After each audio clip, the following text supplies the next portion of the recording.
Good evening. As you see, my real name is Henri Verdoux, and for 30 years I was an honest bank clerk until the Depression of 1930, in which year I found myself unemployed. It was then I became occupied in liquidating members of the opposite sex. This I did as a strictly business enterprise, to support a home and family. But let me assure you that the career of a blue beard is by no means profitable. Only a person with undaunted optimism would embark on such a venture. Unfortunately, I did. What follows is history. With Monsieur Verdoux, Charles Chaplin abandoned the costume of the tramp for good. He produced, wrote, directed, starred in, and composed the music for this, his seventh feature film, shot in 1946 and released in 1947. When did you first see Monsieur Verdoux? I first saw Monsieur Verdoux the night it opened at the Gaumont Palace. What struck me in comparison to his earlier films was that it had nothing to do with the silent style anymore.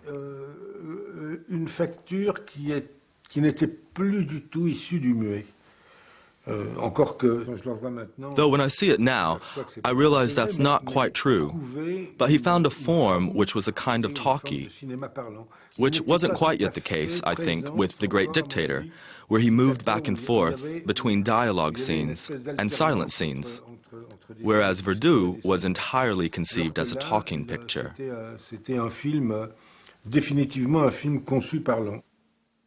Orson Welles first came up with the idea for Monsieur Verdoux. 3 months after the release of Citizen Kane, Welles thought of making a film about the French wife murderer Henri Désiré Landru and proposed the lead role to Chaplin, whose Great Dictator was then a great success. Chaplin saw in it the possible basis for a comedy of murders, which he would himself direct. In July 1941, he bought the story idea from Welles.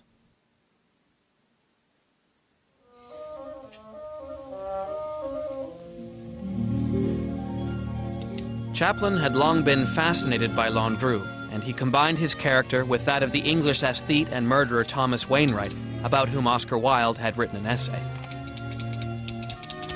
In the end, Verdoux trimming his roses was one of the few details he retained from the real-life Landru, who became the subject of a film by Claude Chabrol in 1962.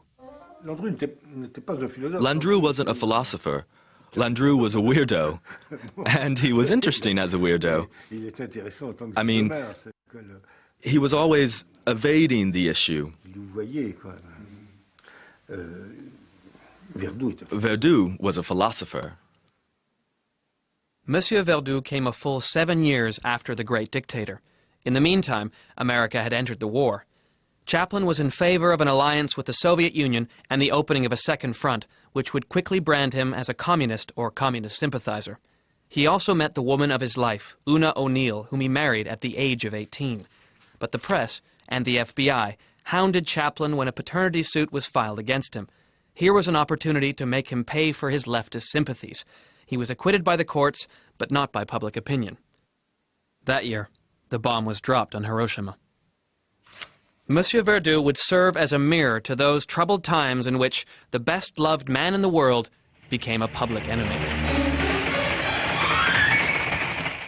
Never, never in the history of jurisprudence have such terrifying deeds been brought to light. Gentlemen of the jury, you have before you a cruel and cynical monster. Look at him.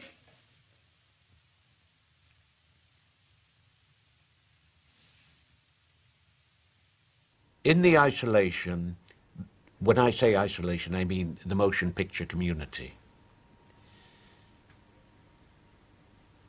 There was a group, though, in town in the 40s, in this town, that was the most remarkable group of people. It was a group of refugees, so to speak, who had had to leave Germany because of Hitler. And that would include Brecht, Thomas Mann, Heinrich Mann, Leon Feuchtwanger, Hans Eisler,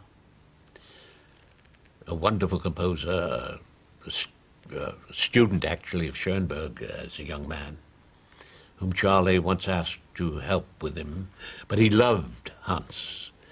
He really did. He had a great fondness.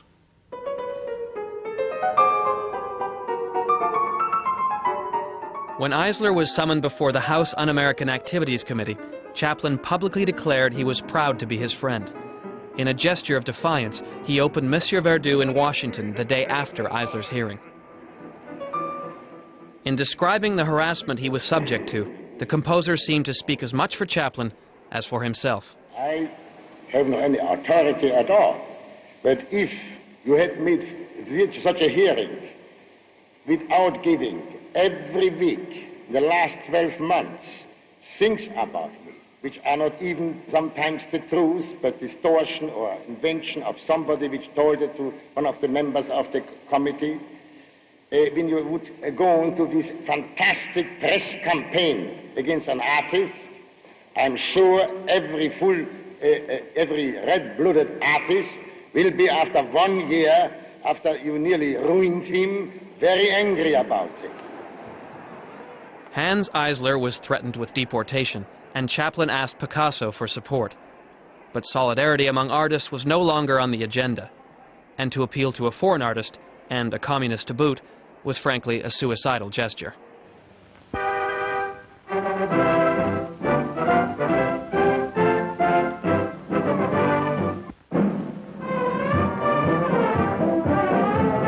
George Murphy, Ronald Reagan, and Robert Montgomery are among the top-flight movie actors testifying before the House Un-American Activities Committee in Washington.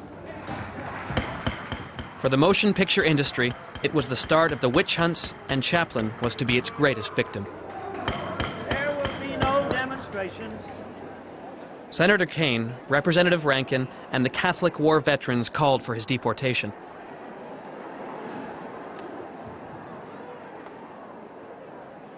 Monsieur Verdoux was boycotted in several states. It was his first commercial flop, except in Europe. Chaplin had no illusions. At the press conference for the film, he confronted the journalists. Thank you, ladies and gentlemen of the press. I'm not going to waste your time. I shall say proceed with the butchery. When all the world turns against a man, he becomes holy, he wrote in his notes for Verdoux. He lent his characters his own embittered reflections. Where there are no facts, sentiments prevail. As well as, it is more important to understand crime than to condemn it. It's a radical indictment of society through this one murderer. One of the most terrifying statements ever uttered against society is made in Monsieur Verdoux. Numbers sanctify. That's it. That's Verdoux's justification. The condemnation of any criminal society. I mean, of all warmongering societies.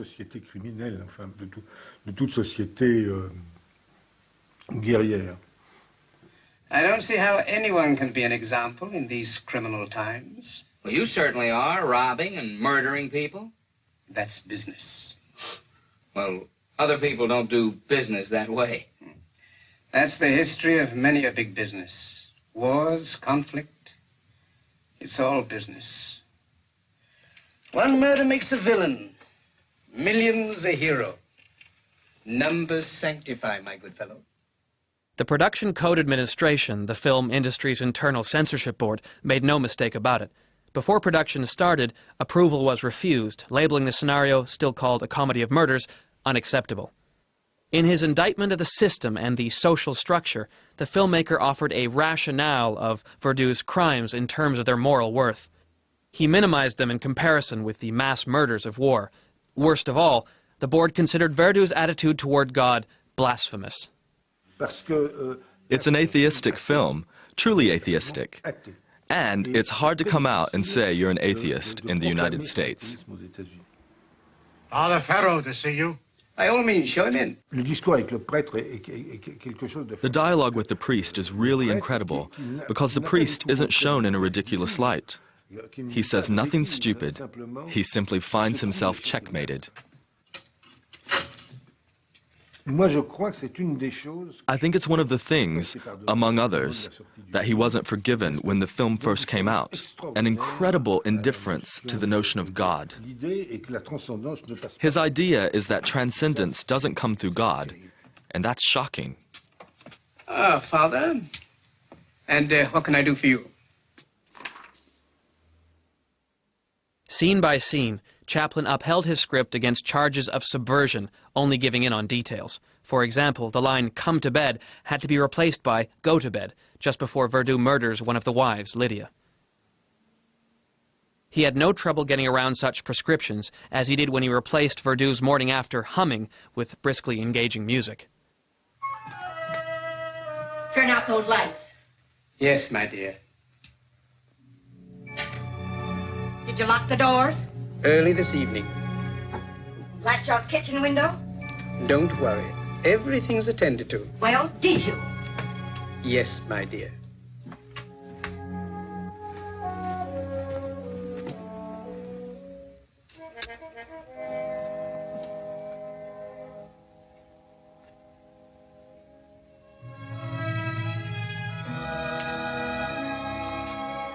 What a night.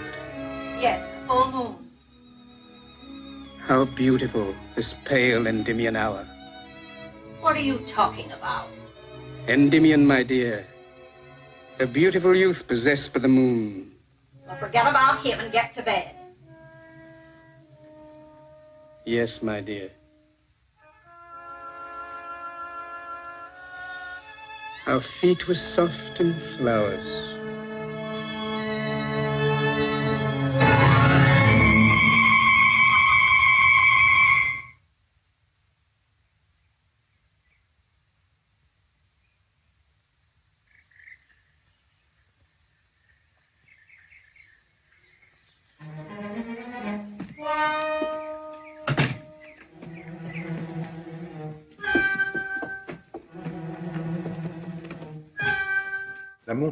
The staircase scene is pure Hitchcock. It's terrifying. It's pure suspense. It's admirably done with such simplicity, such efficiency. The tracking shot lasts only as long as it has to. You hardly notice it. It's great art form, that standpoint. And the shot on the landing is astonishing. There's an absolutely fantastic effectiveness in the mise en scène. We know exactly what's happened off camera. Between the night shot of the landing and the morning shot, you know exactly what's happened. It's perfectly comprehensible. As director, Chaplin does everything to put the audience on Monsieur Verdoux' side. Lydia! I thought you were in Indochina. I was, my dear, I was. Didn't you get my letters? What letters? I wrote you practically every day.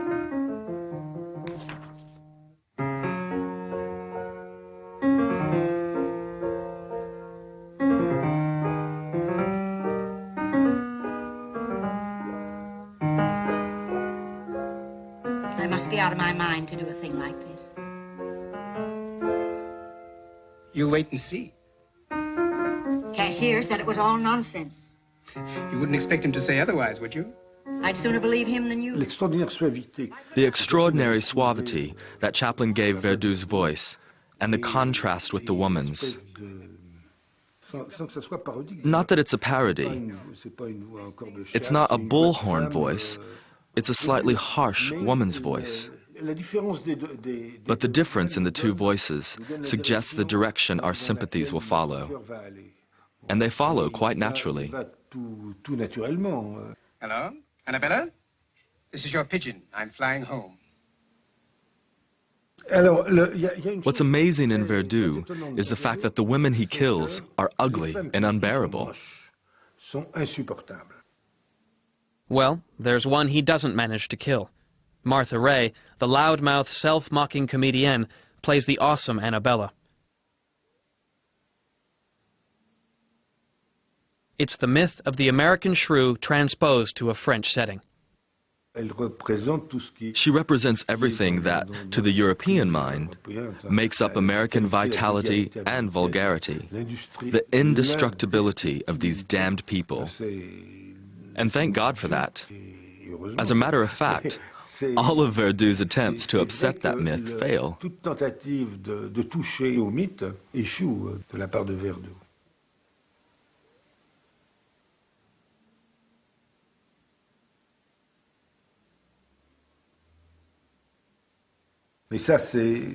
But then that's a very Chaplin-esque approach. He's found a way to express how hard it is to kill through his inability to kill her. And Martha Ray's character is really the kind of person you want to murder. Kill her already. But no. Verdoux' solution is not an easy one, Landru's neither for that matter. It's a difficult solution in as much as survival is concerned, which after all is the underlying principle of all of Chaplin's work. Chaplin equals survival. How do you survive?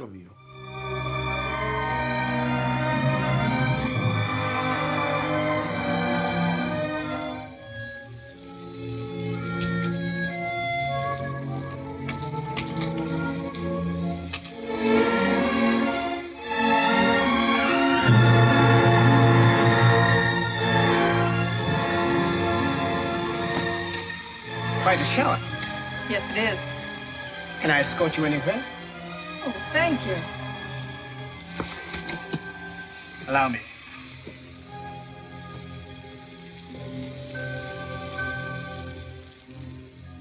And when Verdoux meets another survivor, he sees himself in her and decides to spare her. The entrance of this character is clearly a change of destiny, since she's the one who, in the end, deflects his destiny. He dies because he comes across her again, later. Indirectly, but still. When he finds out that she's given up the fight and betrayed his hopes, he gives up and allows himself to be caught. After I saw you, my luck changed. I met a munition manufacturer. Ah, that's the business I should have been in. Yes. It'll be paying big dividends soon.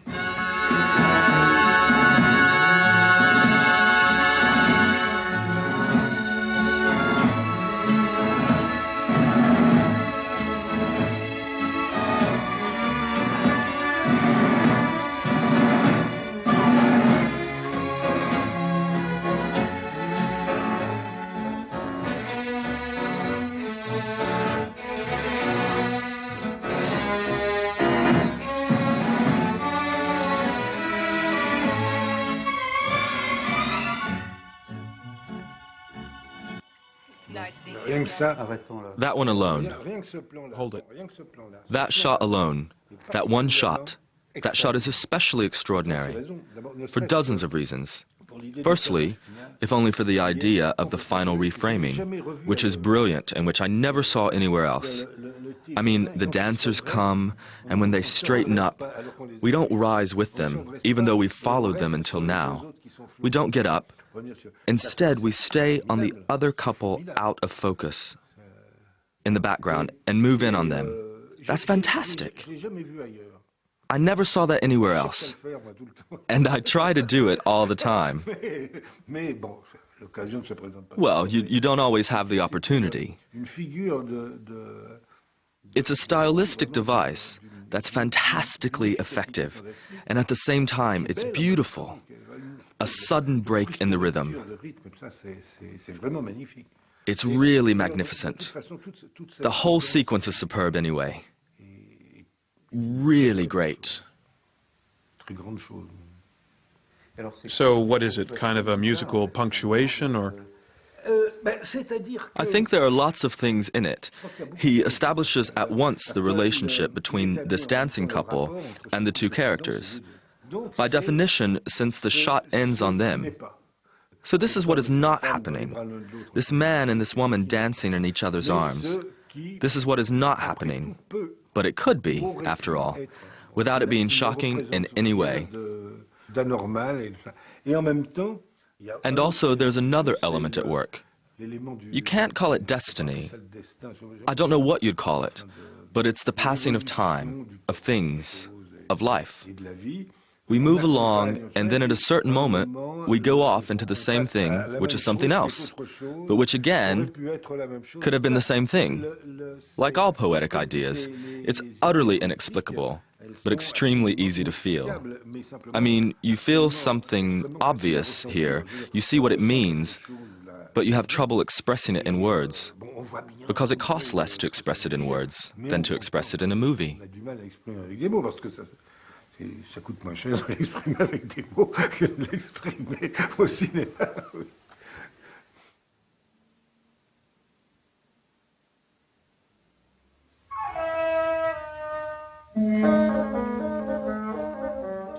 My technique, wrote Chaplin, is the outcome of thinking for myself, of my own logic and approach. It is not borrowed from what others are doing.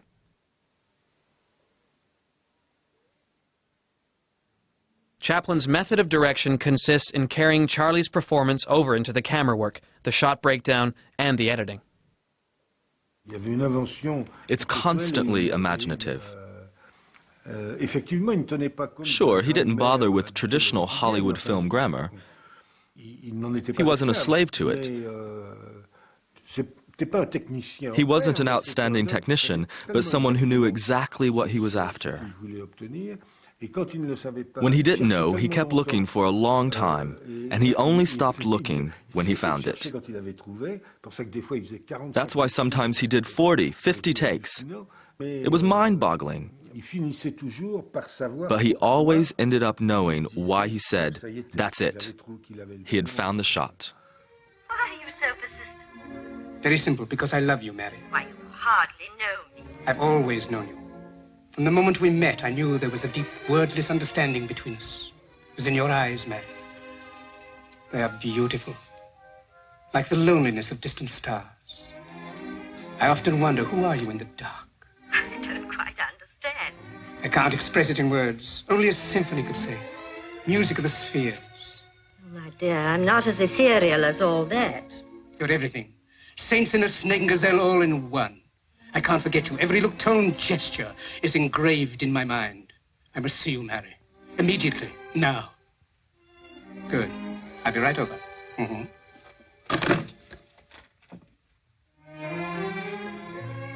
How much is that, please? You can't understand Chaplin's genius, Chaplin's fame, if you don't see that he was a completely exceptional actor and a thoroughly modern director.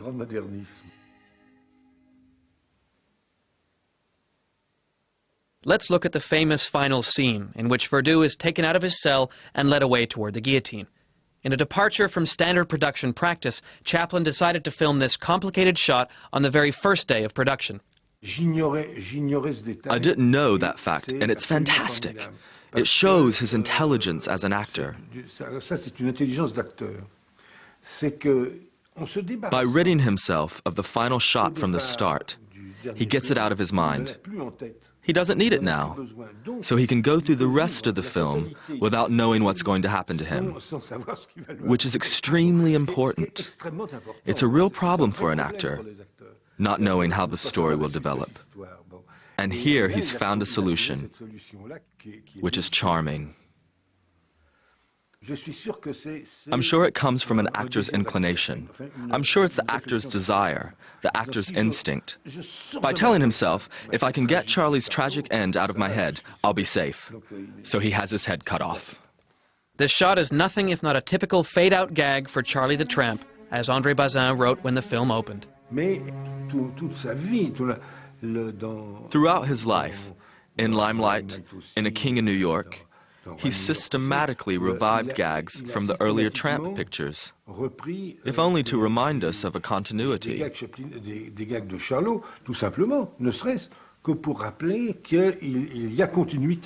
That is to say, the character is no longer Charlie, even as he remains Charlie. These are avatars. They're what are called avatars in the Hindu religion, and these are Charlie's avatars. So we might call this one Charlie at the guillotine? Charlie at the guillotine. They're guillotining Charlie. That's what Bazin was saying. Bazin wrote something charming. At the end, he goes off like Charlie the Tramp used to. That means he is Charlie. In other words, you didn't recognize him, but that was him.